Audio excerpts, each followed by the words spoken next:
اس دنیا میں سب سے قیمتی چیز انسان کی عزت ہے۔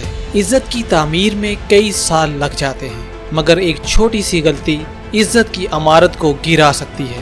روزمرہ کی گفتگو کے دوران جانے انجانے میں ہم اپنے بہت سارے راز دوسروں کو بتا دیتے ہیں۔ جو شخص اپنا راز خود محفوظ نہیں رکھتا بلکہ دوسروں کو بتانے کے بعد یہ کہتا پھرے دیکھ یار کسی سے ذکر مت کرنا، ایسے لوگ اپنی زندگی کا کنٹرول کھو بیٹھتے ہیں اور ہمیشہ کے لیے دوسروں کے غلام بن جاتے ہیں۔ حضرت علی رضی اللہ تعالی عنہ کا قول ہے، راز اس وقت تک آپ کا غلام ہے جب تک آپ نے اسے کسی سے بیان نہیں کیا، لیکن جب تم نے اسے بیان کر دیا تو اب تم اس کے غلام ہو گئے۔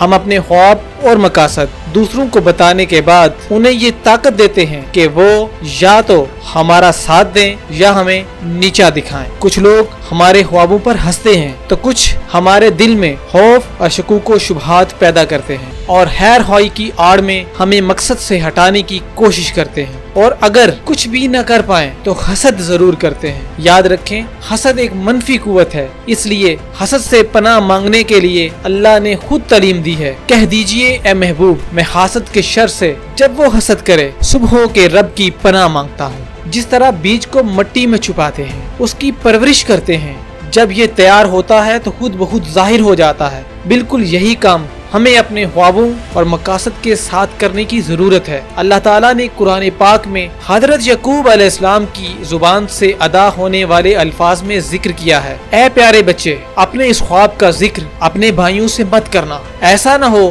کہ وہ تیرے ساتھ کوئی فریب کاری کریں۔ کیا ہی بہترین جملہ ہے، محنت اتنی خاموشی سے کرو کہ تمہاری کامیابی شور مچائے، اور جب دنیا تمہاری کامیابی پر واہ واہ کرے تو تم اپنے اس خالق کے حضور سجدہ ریز ہو کر شکر بجا لاؤ کہ جس نے تمہیں اتنی عقل دی، اتنا فہم دیا کہ تم کامیابی کی منزلوں کو چھو سکے۔ آپ اکیلے نہیں ہیں، سب کی زندگی میں کچھ نہ کچھ مسائل ہوتے ہیں، لیکن ان کا اظہار سب کے سامنے کرنے کی ضرورت نہیں، کیونکہ سامنے والا آپ کی کمزوری پر کبھی بھی وار کر سکتا ہے۔ تو کیا کروں؟ کسی سے کوئی بات نہ کروں؟ نہیں، ہم نے ایسا بالکل نہیں کہا، بلکہ جب بھی اللہ کی عطا کردہ نعمتوں کے اظہار کی ضرورت پڑے تو کچھ چیزوں کا خیال کریں۔ نمبر 1، اللہ کی طرف سے کوئی خاص فضل و کرم، مثلا مکان، گاڑی، اولاد کی خوبیاں وغیرہ، جن کے بیان کرنے سے بغض و حسد کا اندیشہ ہو تو اللہ کی نعمتوں اور فضل کا ذکر اس انداز میں کریں جس سے آپ کی اس خاص نعمت کا حاسد کو پتہ نہ چلے۔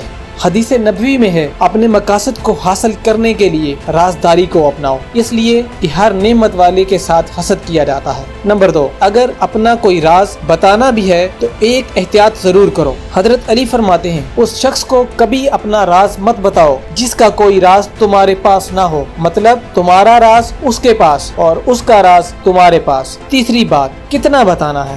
حضرت علی اور مرتضیٰ فرماتے ہیں، دوستی کی حد یہ ہے کہ آپ زندگی کے فقط وہ پہلو دوست کو بتائیں جو آپ کے دشمن کو بھی معلوم ہو جائیں تو آپ کی زندگی میں پریشانی نہ آئے، اور کبھی یہی دوست دشمن بن جائے تو آپ کو مشکلات کا سامنا نہ کرنا پڑے۔ چوتھی اور آخری مگر سب سے ضروری بات، مشکلات اور پریشانیوں کے وقت اللہ اور اس کے رسول کی بارگاہ میں دعا کرنی چاہیے، کیونکہ وہاں سے پردہ پوشی بھی ملے گی اور مدد بھی ملے گی۔ آخر پر سب سے ضروری بات، جس طرح ہم اپنے راز مخفی رکھنے کے ذمہ دار ہیں، ٹھیک اسی طرح اگر کسی کا کوئی راز آپ کے سامنے ظاہر ہو جائے تو اسے راز ہی رہنے دیں۔ راز اور خطاؤں پر پردہ ڈالنا یہ اللہ تعالیٰ کی صفات میں سے ہے۔ نبی کریم صلی اللہ علیہ وآلہ وسلم کا فرمان ہے، جس نے کسی مسلمان کی پردہ پوشی کی تو اللہ تعالیٰ دنیا و آخرت میں اس کی پردہ پوشی کرے گا۔